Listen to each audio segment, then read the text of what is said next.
అంబటి రాంబాబు గారు ఏం మాటలు మాట్లాడారండి? గౌరవ ముఖ్యమంత్రి గారు తల్లిని అవమానించాడు, అవునా కాదా? నేను స్ట్రైట్ గా మాట్లాడుతున్నా. వాళ్ళని వదిలిపెడతామా? అధ్యక్ష, మా సొంత కార్యకర్త భారతిరెడ్డి గారి గురించి మాట్లాడితే ఇమ్మీడియట్ గా మేము యాక్షన్ తీసుకున్నాం. జైలుకి వెళ్ళాడు అధ్యక్ష, రిమాండ్ మేము పంపించాం అధ్యక్ష. అది మాకు ఉన్న చిత్తశుద్ధి. ఒక మహిళ గురించి ఎవరైనా మాడితే మేము ఎమోషనల్ అవుతాం. మీరెక్కడ అవ్వట్లేదు. మేము ఒక్క నిమిషం మాజీ ముఖ్యమంత్రి గారు ఏం చెప్పారు? అక్కడికి వెళ్ళి 2 చిన్న మాటలు చెప్పారన్నారు. మీకు తెలియపోతే మీరు బయటకు వెళ్ళొచ్చు. ఆయన ఏమన్నారు? 2 చిన్న మాటలు చెప్పారంట. ఒక తల్లిని అవమానం చేస్తారు, 2 చిన్న మాటలు ఉంటాయి మీకు? చిన్న మాటలు ఉంటాయి మీకు? సొంత తల్లి చెల్లిని గౌరవించడం మీకు అలవాటు లేకపోవచ్చు, మాకుంది. బాధ్యత మా పైన ఉంది. ఒక్క మహిళ చోళ్ళకి ఎవరు వెళ్తే వదిలిపెట్టాం మేము.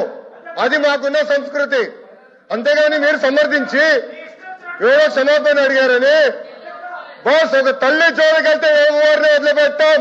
Take it from us. ఎవరిని వదిలిపెట్టే ప్రసక్తే ఉండదు మా దగ్గర.